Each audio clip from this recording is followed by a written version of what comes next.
Welcome to Elevate. Every community needs champions with vision and grit. Today we engage with those who are creating value wherever they go in the state. Welcome to Elevate, a Women's Leadership Institute podcast. We're excited here to talk about workplace dynamics, to talk about perfectionism, to talk about gender diversity in the workplace. And we're excited for our guest, Alysha Turner.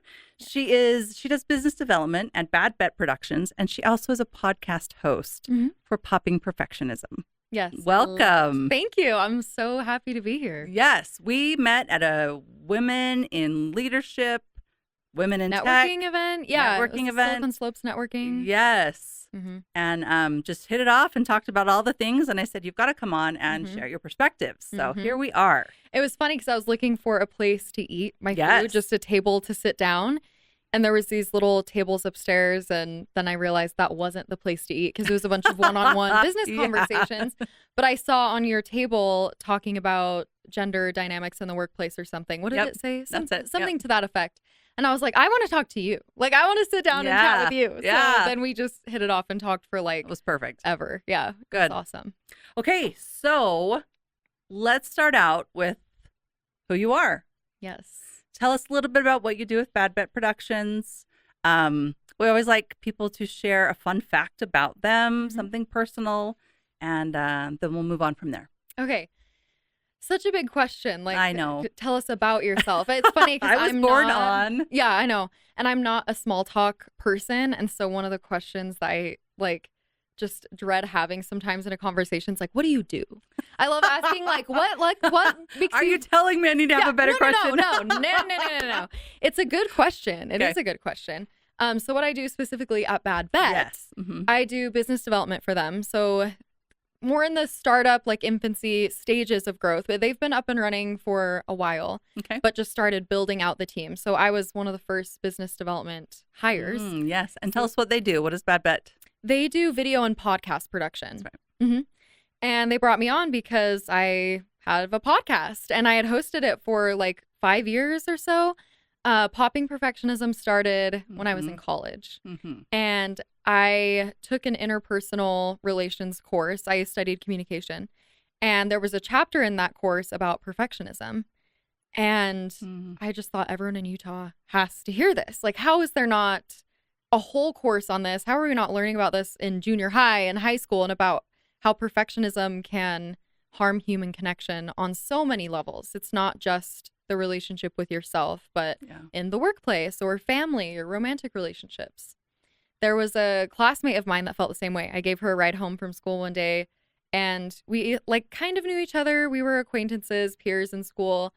And I was just asking her, what do you want to do? You know, with like the degree and whatever. She's like, I want to start a podcast. And it was crazy because the 2 weeks leading up to that, that's all I thought about was podcasting. And so we started Popping Perfectionism together.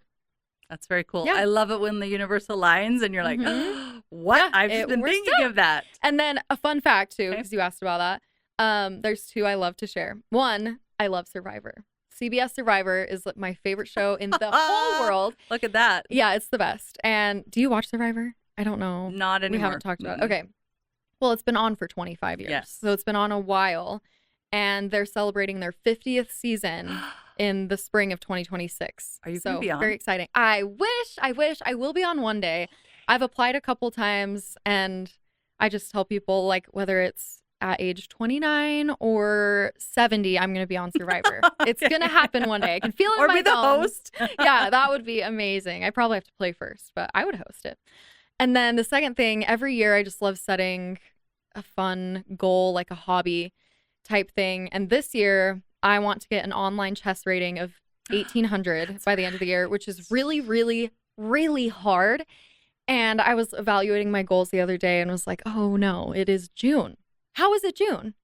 And I need to play a lot more chess. Yes. So if there's any chess fans, you can send them my way, or chess players. I know at Kiln in Lehigh, there's a group that plays chess like the first Thursday of every month or something. There's groups like that. But yeah. What's a fun fact about you? Oh, well, I wouldn't know. We talked about chess, remember? Yes. My son is totally into chess. chess. Is into it. Yes. And I would play with him until he wildly trumps me every time. So I need a bigger rating myself. Yeah. Fun fact about me is I love to go barefoot. Barefoot everywhere. If I I mean, I love it. I don't know if I even own socks, to be quite honest. That's amazing. Wait, when do you I ever need wear sneakers? socks, yes, but when I need Cute socks, heels on. I borrow them from my daughter. So I there you love go. it. Fun fact about me. Amazing. Well, you Give probably you 20 buy bucks them. if you see me in socks. Okay. $20. Got it. I love that. You would love Hawaii. Have you been there? I feel like so love many Hawaii. people walk around I could live on the barefoot. beach. Yes. Yeah, same. They're like in the grocery store and gas station barefoot. Or Walmart in my slippers. That's not me, Yeah, though. that's That's a fine. whole different demographic. Okay, so I wanted to talk about, let's start out with Popping Perfectionism, because you mentioned that. With over 5 million podcasts in circulation, reaching the top 5% in just 20 episodes is an extraordinary achievement. What do you think drove that rapid traction? That's a good question. Because that's not very many. Did you market it like crazy? Do you feel like it was just the topic? Truthfully, I think it was the topic, because we didn't put our energy into marketing the podcast. We did like Instagram posts and we'd tell our friends and followers about it, and we are like fairly well connected. But I believe it was the content, and it was content that wasn't really out there yet. There are some podcasts on perfectionism. Yeah.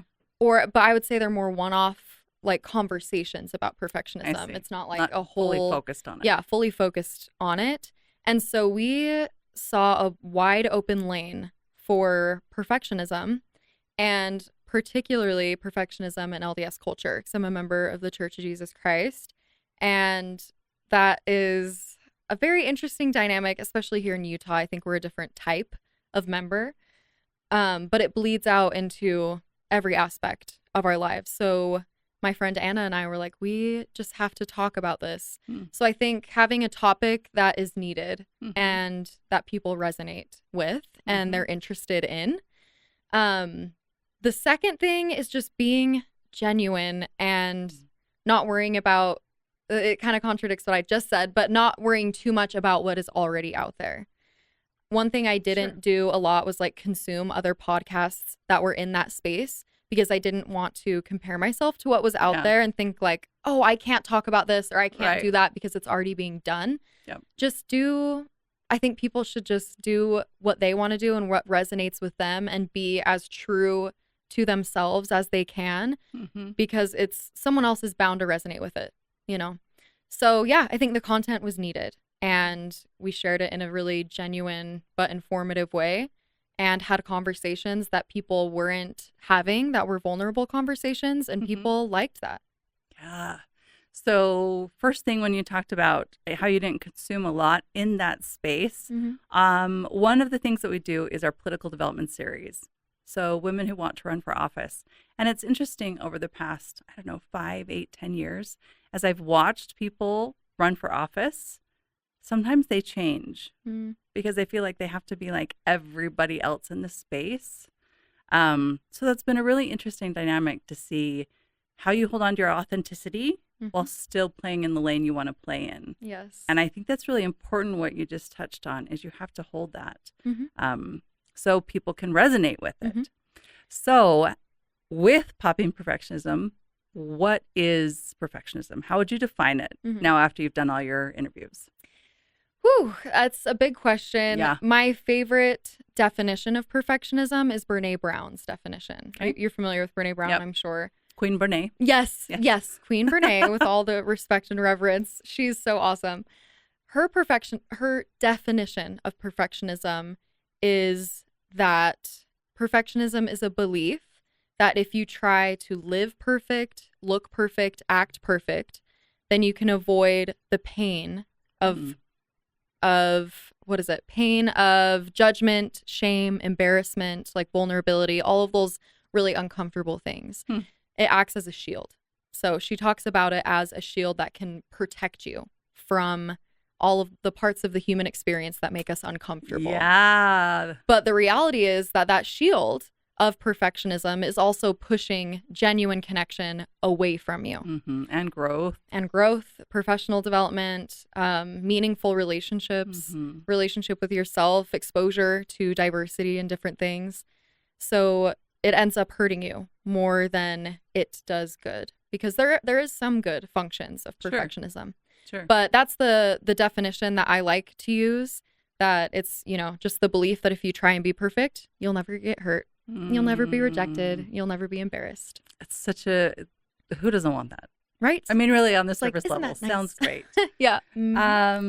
Okay, so I want to ask a question about like maybe a story that stood out or someone who came on or something you learned. And then I want to pivot it into the workplace too, because I think perfectionism shows up at this intersection of gender and the modern workplace. And so I want to pivot there. What's a story that stands out for you, or you're like, oh, I didn't know, or oh, that was so vulnerable? I have to pick my brain of like the best or a good story or example. Truthfully, a lot of them have come from my own life. My co-host and I didn't start interviewing other people until the 4th season of Popping Perfectionism. So up to that point, our content was research and our own lived experience. That sounds pretty vulnerable. Yeah, it is very, very vulnerable. One that I resonate the most with, there's so many, but it's probably my divorce and my experience with divorce. I was married for like 3 years. Okay. And it's a very raw, vulnerable, scary experience to go through. And it's also something that has brought me incredibly meaningful relationships. But it's because I was able to take this vulnerable experience and learn how to share it with other people, not in a way to like seek praise or seek validation, although I'm sure I did that at times. Sure. But as a way to shed light on a topic that is typically uncomfortable or not talked about very much. Sure. Which is ironic to me because, I mean, they say 50% of marriages end in divorce. Is that really true? I don't know, but probably. Yeah. So why is it so awkward to talk about? And why is it such a shameful, tricky experience? I mean, I know it's hard, obviously. I've been through it and you can't avoid it being hard, but it can be like taboo at church or in dating or whatever to talk about. Sure. But so many people experience it. So why are we weird? Do you know what I'm trying to talk about? What I'm saying? It's just like, why are we weird about it? Because it happens all the time. So does that go back to perfectionism of it's hard to share those things because you're like, I want to fit in. I want to be like the perceived everybody else. But if I tell them that I've been divorced, right? Yes. Then it sets me apart. So I think that example of just using a vulnerable experience to drive a lot of connection. And I've made so many of my dearest friends through divorce. And we're like this little ex-wives club that I just love them so much. And there's ex-husbands too, of course, that are welcome. But then also in the context of the workplace, I think imposter syndrome is one of the biggest things. Because, I mean, with perfectionism, there are these two dimensions of perfectionism. It's like a cycle. And it's like chicken or egg, whatever, doesn't matter. There's unrealistic expectations, like really high expectations. Both of yourself and of others. Yes. And the high expectations are not the problem. It's when those are not met, it is followed with self-criticism or criticism of others. And then it repeats this cycle of like, okay, well, we have to stick with this high goal because we should be achieving that. But somehow we're not, so we're garbage, or we need to try harder, or maybe we're not cut out for this, or whatever it might be. So it's just this vicious cycle. And in the workplace with imposter syndrome, it's this concept of like, someone's going to find out that I'm a fraud and I don't belong here. When the funny part is, of course, we're frauds. Like there's stuff we don't know. Totally. I mean, not ever in a job interview have I been asked, do you know everything and will you never mess up? Right. Because that is the one qualifier. No one has said that to me. A lot of the questions are like, what has your past experience taught you? Or what was an example of a project that did not go as planned? And how did you pivot? Yeah. So I think imposter syndrome is a really big one in the workplace that everyone can resonate with. And everyone feels like a fraud and they're worried that someone's going to find out they're an imposter, but everyone really feels the same way. So it's like, if we were vulnerable and shared that experience and maybe were more open about it and used it as a way to build rapport and connection in the workplace, everyone could just like, okay, Like, we're all struggling. We're all trying. We're all afraid of failure for whatever reason. It might be, disappointing a leader. Yeah. It might be being viewed as the weak link, or maybe you feel like your job's on thin ice, or maybe you're just afraid of failure yourself. Like, what would that say about you? Yeah. There's 100 different reasons. But anyway, imposter syndrome is a big one. So something that you said that I love is that high standards are not the problem. No. But when it comes around to, wow, what happened when we tried to meet those high standards? The environment and the reaction of people, that is where the real mess can happen, right? Because it could be an environment where it's like, wow, we didn't know that. So how are we going to pivot? How are we going to grow? What did you think about that? What can we do better? Or a lot of times what I see happen is it's just silence. And that, I feel, is so damaging, because I'm such a big believer in feedback, right? Because people can grow when there is feedback. People can, self-correct maybe, and get out of this echo chamber of perfectionism when you have that. Yes. So I think that's really good for both individual people and also managers, leaders, right? All those kind of things. 100%. I just thought of a really specific experience when I worked at the Utah Jazz. I was an account manager, so we worked with season ticket holders. And one thing that we did, there's, a number of benefits for season ticket holders and their membership, but they get events like a couple times a year that our team's in charge of planning. And one of them includes the players. And it's part of their contract. It's like, all right, you got to show up for the fans and go to this thing. And they're like, okay. So COVID made it tricky. And we were still in this transition period of people being like wary of COVID. The vaccine was like mandatory for people to enter the arena and all of these things. Players didn't want to interact with people still, understandably. Sure. So we decided to do a Jeopardy type thing. Okay. Where the players... In person, online? Yes, in person. Okay. So, the players were on the court and the fans were in like the lower seats. So they're pretty close to them, but at a distance. And the players played Jeopardy together. And one of my teammates, created the game of Jeopardy. Yeah. So fun. Then at the end, there was a raffle drawing. Okay. And we had a lot of fun gifts, like a trip to wherever and like really cool experiences. I just went blank on everything, but they were fun. And the issue was for the raffle, instead of like people who showed up ripping them a ticket and then putting it in the bucket, ripping them a ticket, we just had like 1,000 tickets ripped up and put them all in a bucket. Oh no. Yeah. You see there where this is going, but I didn't see where it was going, given, my like naivety and inexperience with raffle drawings. So my teammate that was over this, she's the best. Anyway, so she like goes down, gives Donovan Mitchell the raffle bucket and is like, all right, start drawing him and calling out people. So he draws one and he's like, 249. No one. Like nothing. He's like, okay, we'll draw another one. 356. You're like, they left early. No one. Yeah. No one. Okay.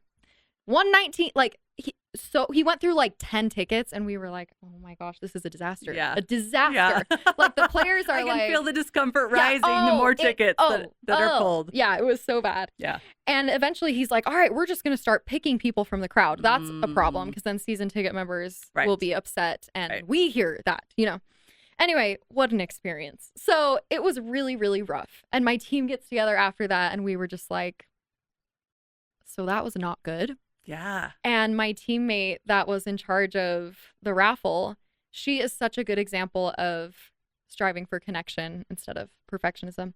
She's like, yeah, that was a pretty big failure. I wish it wasn't at that scale. Like, I wish it wasn't with literal NBA players and all that, but like, oh, well, we learned. And she just like brushed it off like water off a duck's back. And you're like, wait, we're not going to beat ourselves up. We're not going to say all the awful things that happened.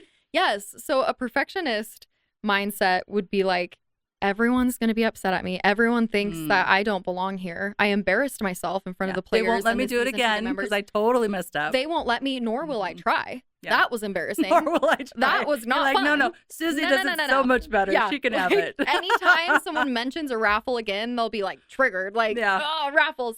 But she was just like, oh, well, like that was, I really wish it wasn't at that level, but it was. And that's funny. And she just like laughed it off. I'm like, that is amazing.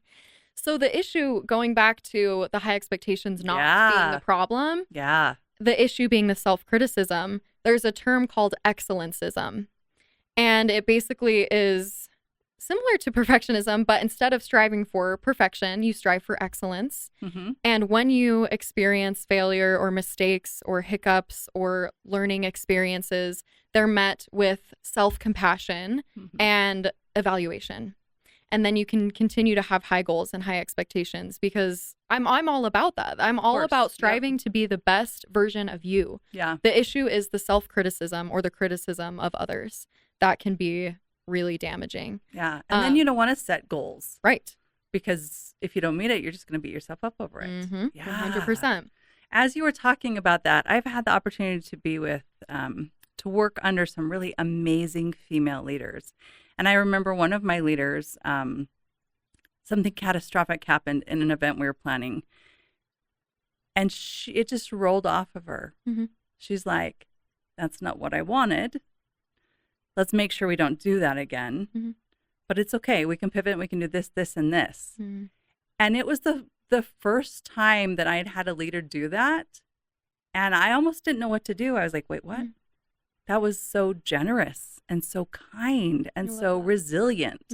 It was really, really cool to watch her just let it roll off her back and still have high standards. I love that. I love that. Yeah. And it's, as a leader, I think it's really important to display connectionism, which I didn't introduce this term, but connectionism is a term that my co-host and I coined.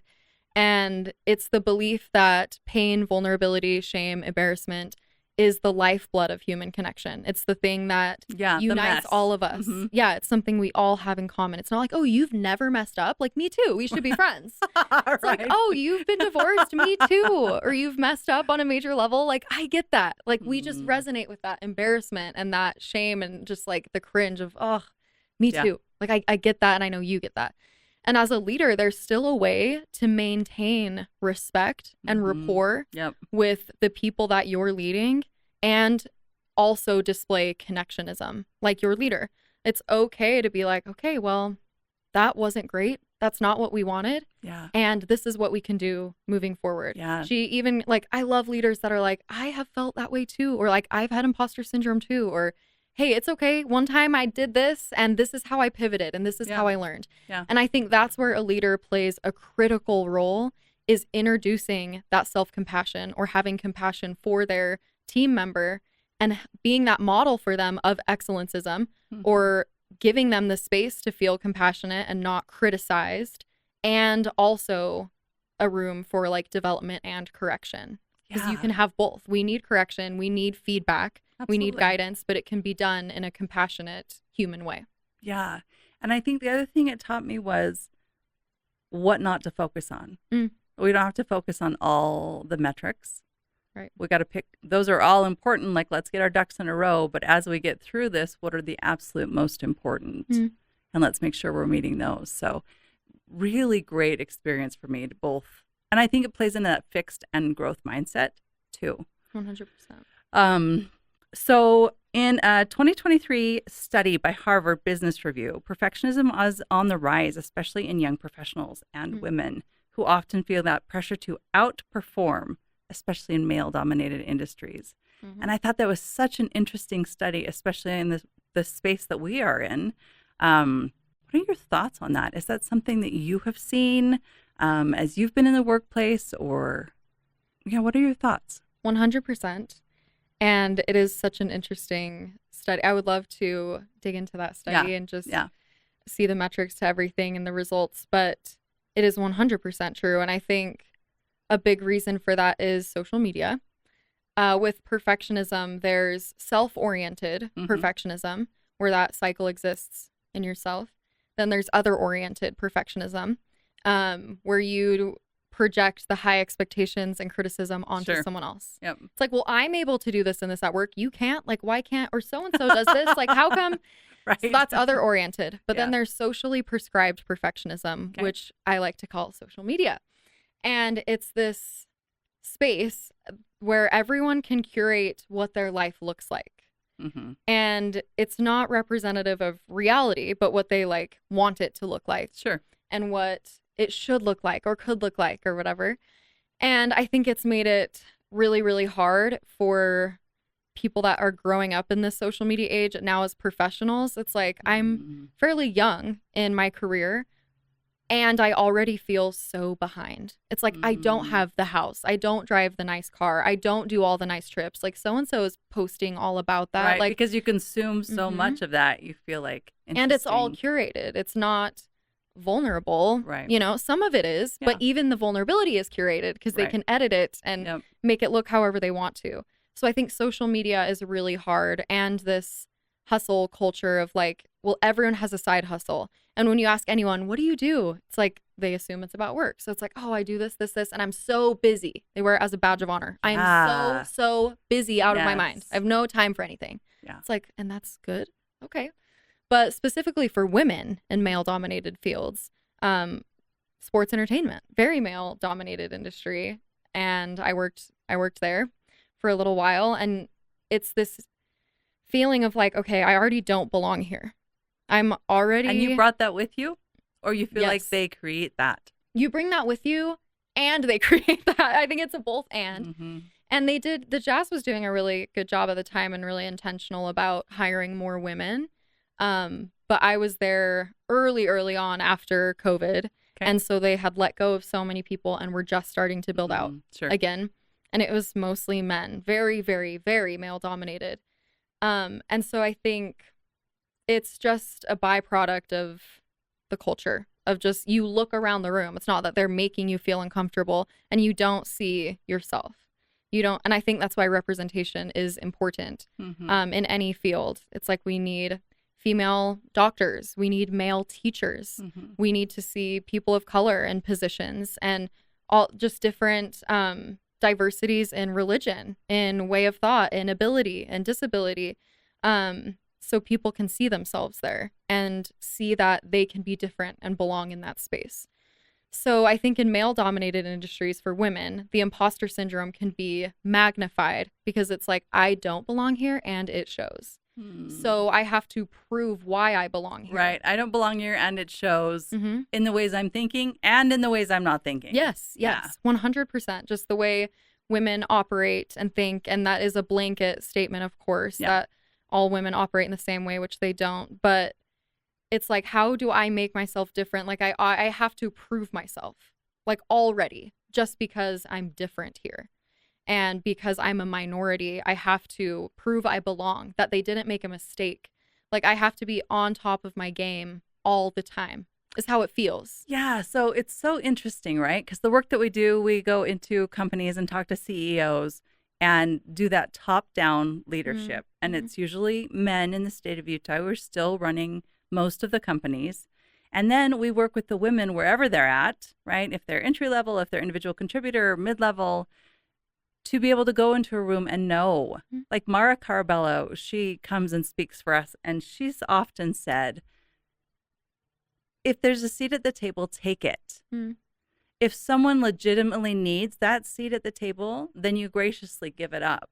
But don't just go into the back in the back seat and take that because that's where you think you belong. And I love that. I feel like it's what you're talking about because I don't think that most people try and make other people uncomfortable. No. But we do come with our own perceptions that can then be magnified by the culture that is inherent or hasn't been looked at or hasn't been examined. So it's a tricky dance. It is a tricky dance. And so I think for men or people that are in the majority, because I also worked in higher education, it's predominantly women in a lot of the spaces I worked.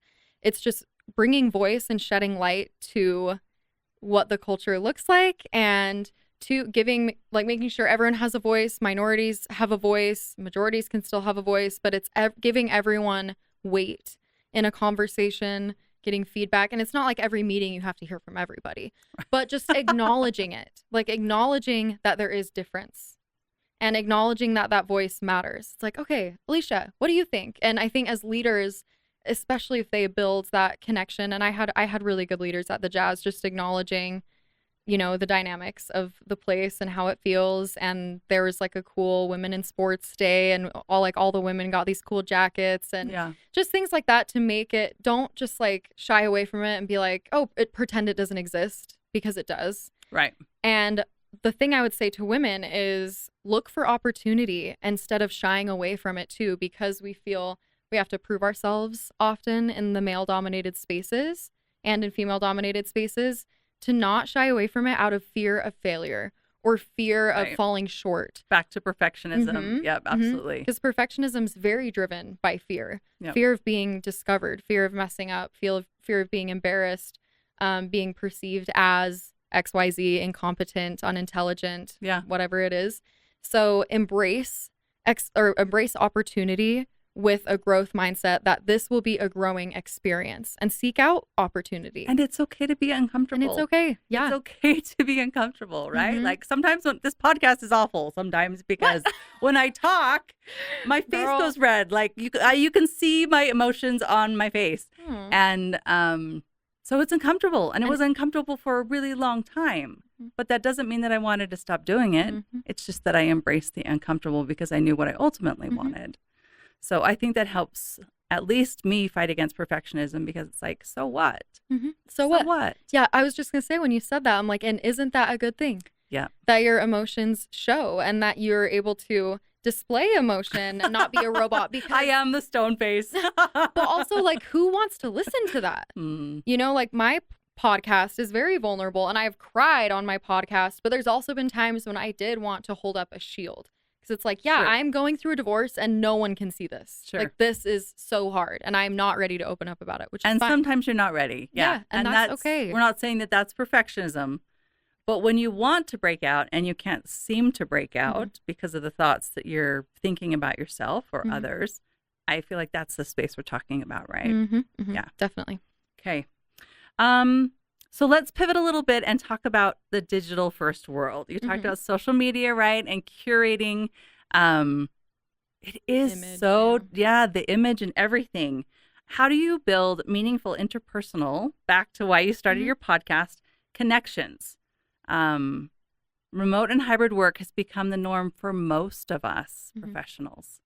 And I think that, 5 to 8 years, there will be college degrees for how to build connection, right, in hybrid settings. We were laughing about this because we're communications people, and we're like, it already is a degree. People just don't realize it. Yeah. How do you see that affecting the workplace and interactions? I want to be teaching those classes when they come out, and you should be there too, because this is like my skill, is working with people and building relationships with people. It's my favorite thing. Is it harder over like a podcast or over a Zoom call or? Certainly, yes. A podcast, not so much. Sometimes, because people can be worried about cameras and a mic or whatever, it's hard to just like let loose. Yeah. But over the virtual digital world, very, very much so.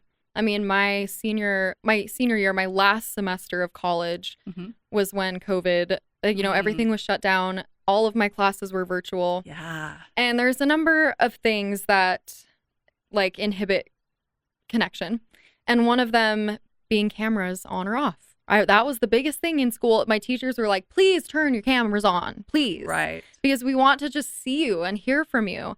And so I think being presentable and having your camera on and being engaged, and that sounds small, and not everyone loves that, but just have it on and be present and show that you're communicating. Because if we were on a podcast and I was just like, well, and body language is so important. Yes. And if you can't see their body language, that is so much of what communication is. Yes. There's so many different modes of communication and channels of communication and different like nonverbals, like body language and like active listening. When I'm talking, you're like, yes. Absolutely. But on a Zoom call, if no one's listening, like you don't know if anyone's listening or not. That is the worst. I have presented and it's all just names over a Zoom call, and I'm like, okay, are they even listening? Like, are they eating lunch? Tough like, what's crowd. happening? It's so tough. Crowd. Yes. Yeah. So I think having your camera on and being engaged and being warm, my favorite thing that I've heard, and it goes for connecting in person or virtually, is instead of worrying about being so interesting, be interested. be interested in other people, be interested in their projects, be interested in their development. And I think when you're more concerned with what you can bring to the table for other people, you'll naturally not think about yourself as much. And perfectionism is very obsessed with the self and the self-image and perception. So think about what value you can add and throwing out to team members and classmates or whoever, like, hey, if anyone needs help with this and this project, like, I would love to jump in. Or asking for support. Like, hey, if anyone is good in this area, please let me know. Like, I could really use support on this thing, or I would love someone's feedback on this. So I think you have to be very proactive about creating connection over the virtual space because it doesn't organically happen like it does at work. You just can't sit next to someone and like be like, hey, how are you? Yeah, no. It's not that. So that's, I think, being interested, providing support, and asking for support. Another thing is just getting to know people's interests and what they like, and like having a lunch group or something that can meet virtually and have lunch. I've done that so many times. Like, developed a relationship offline. And doing like a book club.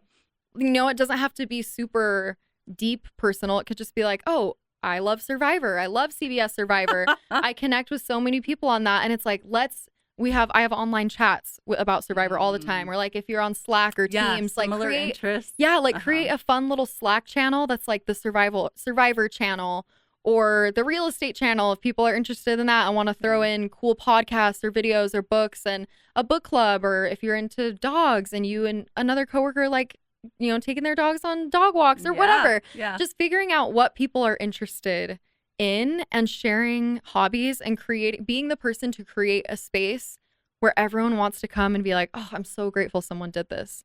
Because a lot of people, for someone else. A lot of people don't, going back to perfectionism, we don't want to be rejected or shut down. No one wants to throw a party and have no one come. That is such a thing. Like, no one wants to throw the party, but if you do the party, they will come. And then it's like, oh crap, what if they come? But what if they don't come? But boo-hoo, like, I never get invited. You know? So it's like, if you don't get invited, throw the party. Throw the party. And who cares? Like, who cares who will come and not come? Because the people who want to be there will be there. So I think not being afraid of rejection and just being brave enough to throw out and create experiences where people can show up because they will. Because people want connection and they want to be invited. So 2 things about that. First of all, so planning corporate events for decades and decades. One thing that I had to learn is you do your best and then you just let the universe do the rest. And if there's 3 people there, or if you are 100 seats over your capacity, like, you really can't control that. But the people who show up were supposed to be there. So I do think there's you do your best and then you just allow the rest. And I think that's really helped against perfectionism, is because over and over and over, I've seen that if I just show up, I don't have to control the result. And then as a facilitator and a moderator in an online world, I think it also helps to give some structure to the group to say, hey, everybody, for this particular call, we need everybody's cameras on for the first 15 minutes because we're going to do this, this, and this. After that, if you want to hop off, if you want to like just work in the chat. But I also think as a facilitator, you can really set up and help that connection by the structure that you give and your high standards and expectations. Yes, facilitators and event planners and party planners, it's just about creating an experience and creating an environment. And everybody knows the expectations of it. Yes, and everyone knows the expectations, and then the people will bring the party because people are the party. It's not like the space and the trees. That is our tagline. Whatever. People are the party. People are the party. Yeah. So you just create an environment where people can do that. And there are so many fun, creative ways to engage people online. Like, okay, we're going to do icebreakers. I love icebreakers. People hate them, but I love them. Like them. And if the introverts are like, please. They're like, oh my gosh, my heart rate is going up. Like, but fun things where it's like, okay, turn off your camera and run and grab something that represents you or means a lot to you in your space. Sure. And then share it with a group. Sure. Or doing like breakout things or whatever. Like coming up with, there's so many online games people can play too, like a Kahoot thing or whatever. So I think engaging people and not just like talking at them, which can be hard when it's an icon and not a face. Yeah, absolutely.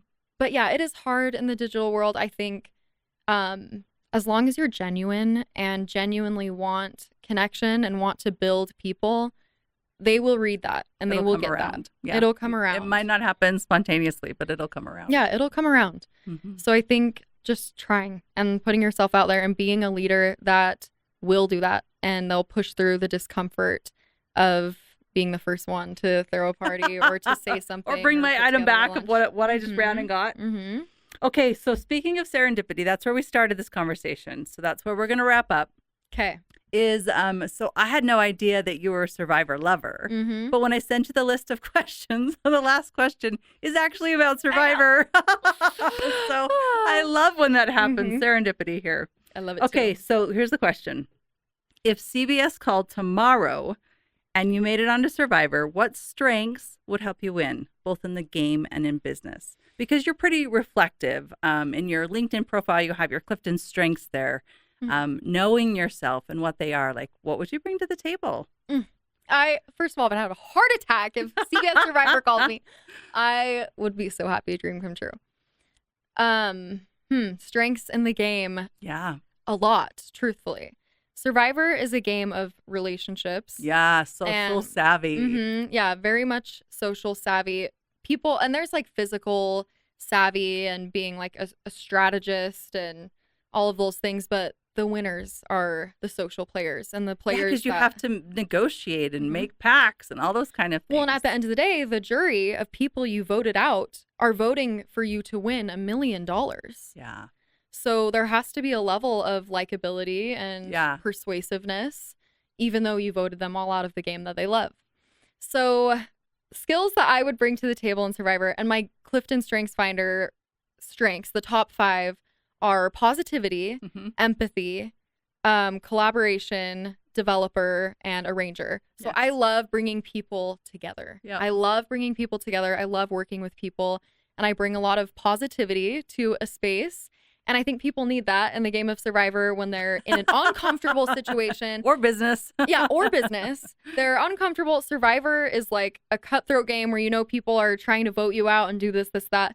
Business, it can feel the same sometimes. It can feel the same. It's like, who's on my side? Who's talking about me? Who's working together? Who's not? Yeah, you know? This project was great and this one's a little wompy. Yeah. Was wompy a word? I don't know. I like it. Okay. Wompy.